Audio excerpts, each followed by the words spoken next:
அப்பாவை காணோம். ஒரு 2 நாளா அப்பாவை காணோம், அப்பாவை காணோங்கிற விஷயம் தான் ட்ரெண்ட் ஆயிட்டு இருக்கு. ஸோ இங்க ஒருத்தர் வந்து அவங்க அப்பாவை தேடிட்டு இருக்காரு. என்ன சொல்லியிருக்காருன்னு பார்க்கலாம் வாங்க. ஹலோ, யார்? சஞ்சயா? ஜெய்சன் சஞ்சயா? ஓ, சஞ்சய். சிஎம் ஓட பையனா? ஓ, பொம்மை முதலமைச்சரோட பையன் ஜெய்சன் சஞ்சய். சொல்லுங்க ஜெய்சன் சஞ்சய், எப்படி இருக்கீங்க? ஓ, ஓகே ஓகே ஓகே. அப்பனை காணுமா? அப்பனை காணோம்.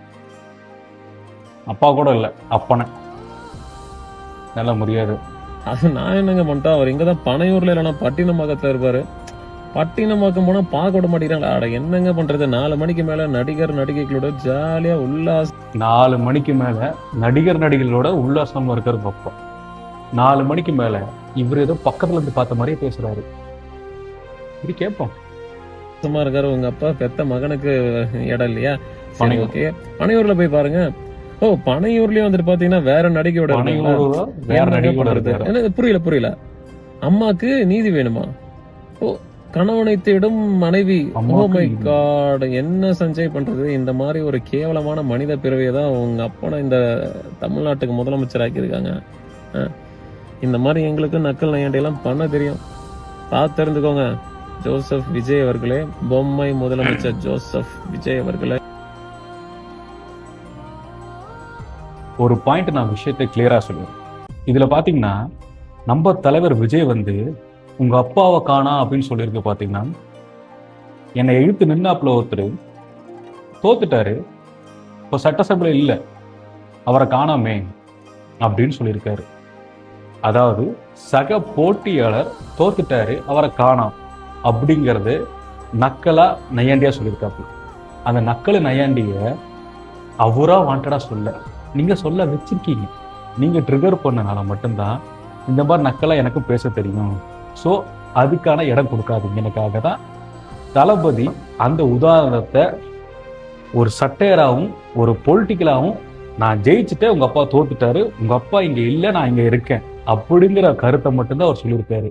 ஆனா அதை உங்களால தாங்க முடியாம நீங்க உங்களோட ஊபிஸ் வச்சு, சரி அவங்கள மாதிரி நம்ம திறந்தாலும் பேசணும், உங்களோட ஆதரவாளரை வச்சு நீங்க இப்படி பேச வச்சுட்டு இருக்கீங்க.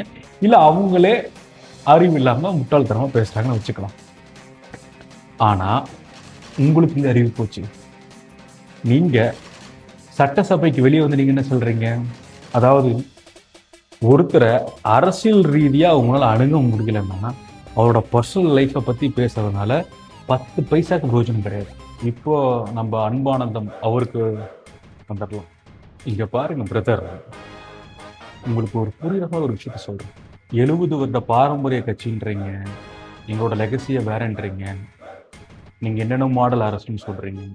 ஆனா தரம் தாழ்ந்து பிலோ த பெல்ட் ஒருத்தரை விமர்சிப்பது ரொம்ப தவறு.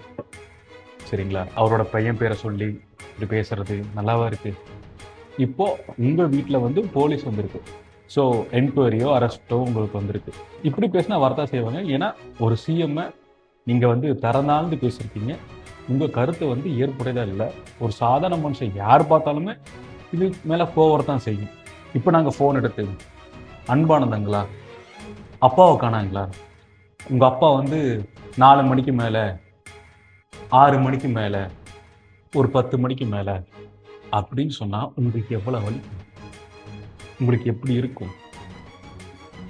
ஏன்னா நீங்க பேசுறதுக்கு ஸ்டாலின் சாரோ உதயநிதி ஸ்டாலினோ விமர்சிக்கிறது தப்பு இருக்கு. உங்க வழியை உங்களுக்கு மட்டும்தான் காட்ட முடியும். உங்க கட்சிக்காக, நீங்க ஆதரவுக்கு ஒரு கட்சிக்காக, உங்க விசுவாசத்துக்காக உங்களோட தனிப்பட்ட கேரக்டரை நீங்க இழந்துடாதீங்க. ஒரு அரசியல்வாதிங்கிறவன் தான் எதிர்கொண்ட கருத்தால தான் இருக்கணும். கோவத்துல வர வார்த்தைகள் வேற, நீங்க பிளான் போட்டு நடிச்சு பேசுற வார்த்தைகள் வேற. இது ஒரு தரம் தாழ்ந்த கருத்து, இது ஒரு தரம் தாழ்ந்தான விமர்சனம்.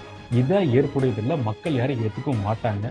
ஒன்னே ஒன்று சொல்கிறேன் பொழுது, டையெல்லாம் அடிச்சு வெள்ளையெல்லாம் நல்லா கருப்பாக இருக்குன்னு நினைக்கிற பொழுது நரமுடி வந்துருச்சுன்னா அந்தளவுக்கு நீங்கள் மெச்சூர்டாக இருப்பீங்கன்னு நான் நம்புகிறேன்.